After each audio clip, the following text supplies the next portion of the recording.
उपनिषद के 4 महामंत्र हैं। अगर इन 4 महामंत्रों के भावार्थ को अगर आपने जान लिया तो इसी क्षण आप मोक्ष को प्राप्त कर जाएंगे।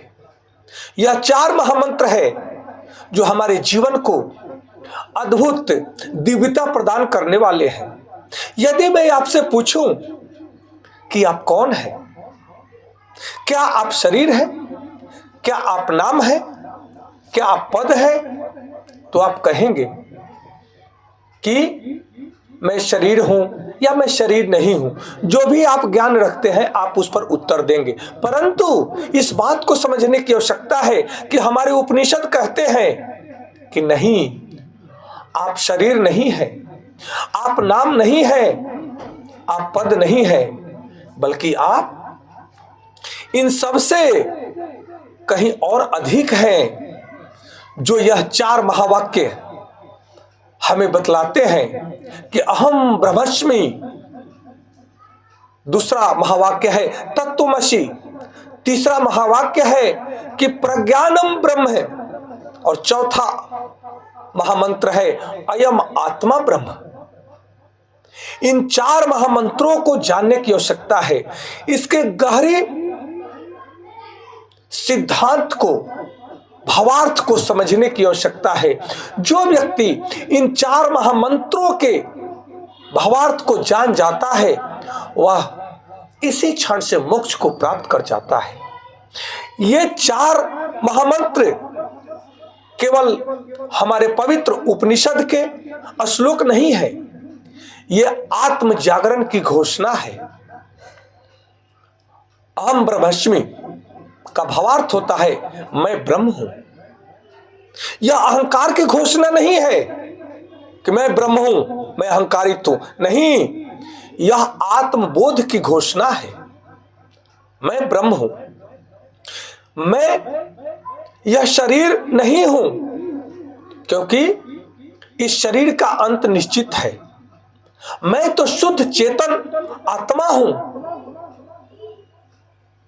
जिसका कभी अंत नहीं है। मैं शाश्वत सत्य हूं जो सदैव से हूं और सदैव रहूंगा। इस भाव को जानना अति आवश्यक है। जब हम स्वयं को ब्रह्म स्वरूप मानते हैं तो हमारा भय समाप्त हो जाता है, मृत्यु का डर समाप्त हो जाता है, क्योंकि चेतन सत्ता का, चेतन आत्मा का तो कभी मृत्यु है ही नहीं। मृत्यु तो इस शरीर का है, परिवर्तन तो सृष्टि में है। सात्विक चेतना में परिवर्तन कहा। चेतना अपरिवर्तनशील है, क्योंकि चेतना न कभी जन्म लेती है और न चेतना कभी मृत्यु को प्राप्त होती है। जो जन्म नहीं लिया उसकी मृत्यु कैसा। इस भाव को जब हम समझते हैं तब यह पवित्र उपनिषद का महामंत्र हमारे जीवन को तार देता है। दूसरा महामंत्र है तत्त्वमसि, तू वही है। तत्त्वमसि का भावार्थ है कि तुम वही हो।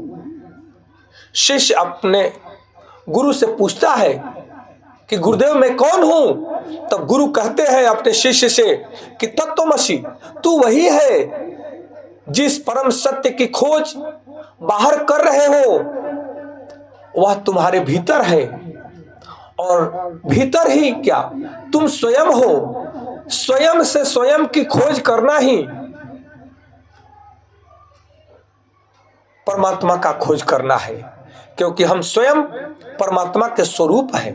उपनिषद कहते हैं कि परमात्मा कण-कण में व्याप्त है, वो हम में भी व्याप्त है। मैं जो बोल रहा हूं वह परमात्मा ही बोल रहा है। इस भाव को समझना अति आवश्यक है। आध्यात्मिक सिद्धांत कहते हैं कि दूसरों में भी वही चेतन सत्ता है जो मुझ में है। जो मुझ में चेतना है वही चेतना सर्वव्यापक है, सब में व्याप्त है। इसलिए ईर्ष्या का स्थान समाप्त हो जाता है। हम किससे ईर्ष्या कर रहे हैं?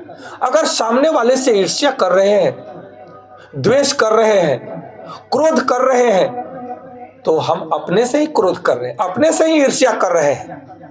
जब मैं वही हूं, तुम वही हो, हम दोनों एक हैं, हम सब एक हैं, जब यह भाव समझ में आ जाता है तब ईर्ष्या का स्थान सम्मान ले लेता है। ईर्ष्या समाप्त हो जाती है, सबके प्रति सम्मान जागृत हो जाता है। द्वेष का स्थान में करुणा भर जाता है, हृदय में द्वेष का स्थान ही नहीं रह जाता। हमारा हृदय करुणामय हो जाता है, हम सबके अंदर अपने आप को देखने लगते हैं, यह दिव्य दृष्टि जागृत हो जाती है। इसलिए इस बात को समझना जरूरी है कि अहम ब्रह्मस्मि, मैं ब्रह्म हूं, तत्त्वमसि, तुम भी वही हो। और तीसरा है प्रज्ञानम ब्रह्म। प्रज्ञानम ब्रह्म, चेतना ही ब्रह्म है। इस भाव को समझना है। यह महावाक्य बताता है कि ब्रह्म कोई मूर्ति नहीं है, कोई आकृति नहीं है, वह तो शुद्ध चेतना है, वह जागरूकता है, वह चेतना ही ब्रह्म है। जब आप साक्षी भाव में आते हैं, अपने विचारों को देखते हैं, भावनाओं को देखते हैं, तब आप ब्रह्म के निकट होते हैं और ब्रह्म का दर्शन करने लगते हैं। इसलिए प्रज्ञानम ब्रह्म के भाव को समझना अति आवश्यक है कि आपकी चेतना ही ब्रह्म है। वह चेतना तो सब में है, पशु पक्षी कीड़े मकोड़े सब में, कण कण में व्याप्त वह चेतना, वह ब्रह्म है, वह मैं ही हूं, वह आप ही है, हम अलग नहीं है। इस भाव को समझने की आवश्यकता है। और चौथा पवित्र उपनिषद का महामंत्र है कि अयम आत्मा ब्रह्म, अर्थात यह आत्मा ही ब्रह्म है। जिसे हम मैं कहते हैं वही आत्मा है। इस मैं का भावार्थ यह नहीं हुआ कि मैं का मतलब अहंकार। इस मैं का भावार्थ यहां पे यही है कि मैं आत्मा ही ब्रह्म हूं, यह आत्मा ही ब्रह्म है और वही आत्मा ब्रह्म है। सबके अंदर जो व्याप्त है वह ब्रह्म स्वरूप ही है। इसका अर्थ है कि मोक्ष कहीं बाहर नहीं है। जब अयम आत्मा ब्रह्म के भाव को हम समझ जाते हैं, उसी समय हम मोक्ष को प्राप्त कर जाते हैं। उसी समय संसारिक विषय वस्तुओं का जो मोह का क्षय हो जाता है, मोह का क्षय हो जाना ही मोक्ष है। हम मोक्ष को प्राप्त कर जाते हैं।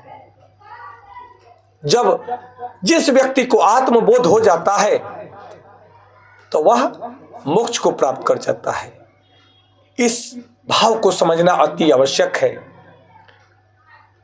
अपने जीवन में इसका प्रयोग करें और समझें कि किसी ने आपका अपमान किया या मेरा अपमान किया तो याद रखें, मैं शरीर नहीं हूं, मैं चेतना हूं।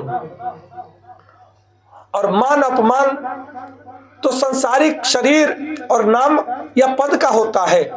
चेतना का अपमान कौन कर सकता है? और मैं चेतना किसी का अपमान क्यों करूंगा? इस भाव को समझना जरूरी है कि अपमान हुआ है तो अपमान मुझ चेतना का नहीं हुआ है, इस सांसारिक शरीर का हुआ है, मान प्रतिष्ठा का हुआ है।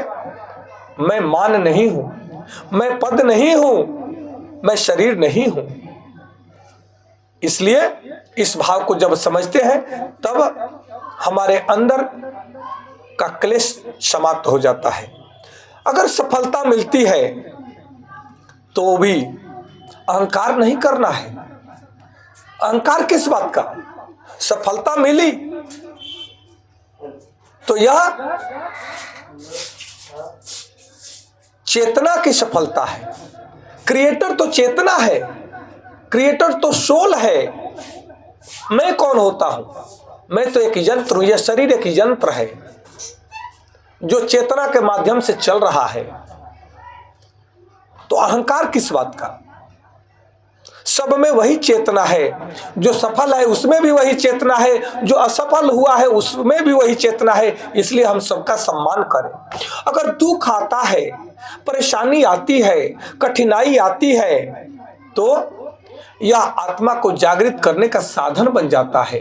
कठिनाइयों से घबराए नहीं, दुखों से घबराए नहीं, बल्कि साधना करते हुए उन दुखों को देखने का प्रयास करें। दृष्टा साक्षी भाव से देखना ही तो आत्मबोध है। इस संसार का लीला देखना है। जब आप दृष्टा साक्षी भाव से देखने की सूत्र को समझ जाते हैं, सिद्धांत को समझ जाते हैं, तब यह दुख आपको छू नहीं सकता, यह कठिनाइयां आपको स्पर्श नहीं कर सकती, ये परेशानियां आपके मार्ग को अवरुद्ध नहीं कर पाएंगी, और आप सदैव ही सरल भाव में आप चलते जाएंगे। यह 4 महावाक्य, यह 4 सीढ़ियां हैं जो अहम ब्रह्मस्मि का भावार्थ को बताते हैं कि स्वयं को पहचानो, मैं अपने को पहचानूं, मैं ही ब्रह्म हूं। तत्वमसि, सब में उसी को देखो, उसी को पहचानो। तत्वमसि, तुम भी वही हो। प्रज्ञानम ब्रह्म, चेतना को पहचानो, क्योंकि चेतना ही ब्रह्म है। अयम आत्मा ब्रह्म है, आत्मा ही परमात्मा है। इसलिए सबके अंदर उस आत्मा को नमस्कार करो, उसका आदर करो, उसकी सेवा करो। इसके सिवाय इस सांसारिक जीवन में है क्या? इस भाव को जो व्यक्ति समझ जाता है, वह योगी बन करके अपने जीवन को आत्मा परमात्मा के संयोग में अपने आप को विलय कर देता है। और जब नदियां समुद्र में विलय हो जाती है, आत्मा रूपी समुद्र में जब आत्मा रूपी नदियां जब परमात्मा रूपी समुद्र में अपने आप को विलय कर देती है, तो वह स्वयं परमात्मा स्वरूप समुद्र ही बन जाती है।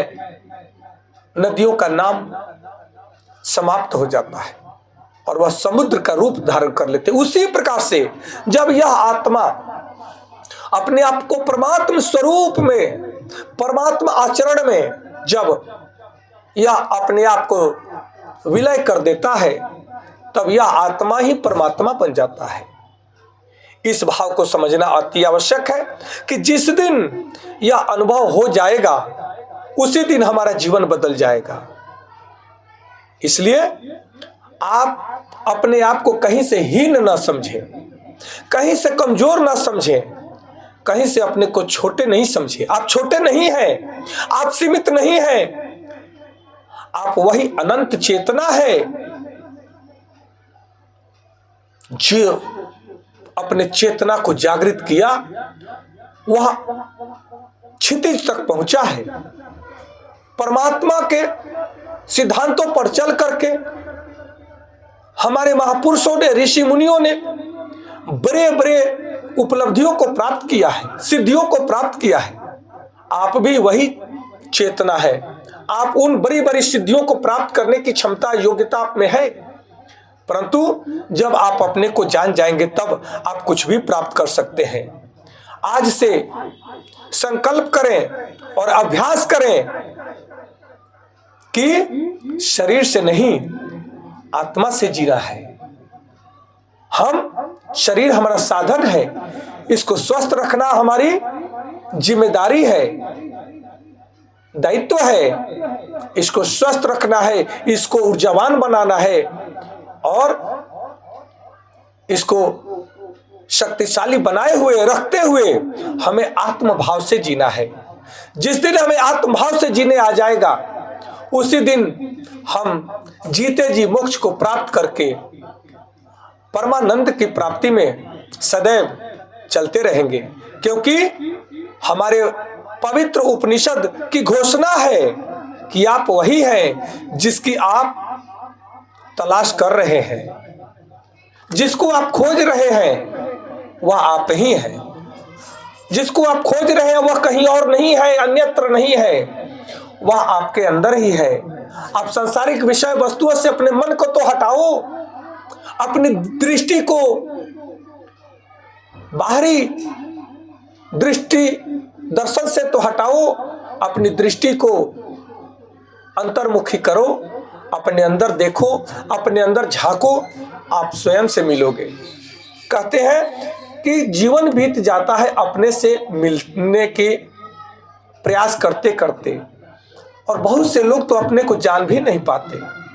अपने से मिलने की तो दूर की बात है, वर्षों लग गया, सदियों लग गया अपने से अपनी दूरी को तय करने में। कहीं और नहीं जाना था, अपने को पाना था, और हम दर दर की ठोकरें खा रहे हैं। इसलिए आज इस विषय को समझना अति आवश्यक है। हम जिसकी खोज कर रहे हैं, जिसको ढूंढ रहे हैं, वह परमात्मा, वह मैं ही हूं, वह परमात्मा का स्वरूप मैं ही हूं, उस परमात्मा का अंश मैं ही हूं। मैं आत्मा, मैं शरीर नहीं हूं। इस भाव को समझना है। हरि ओम तत्सत, हरि ओम तत्सत। नमस्कार।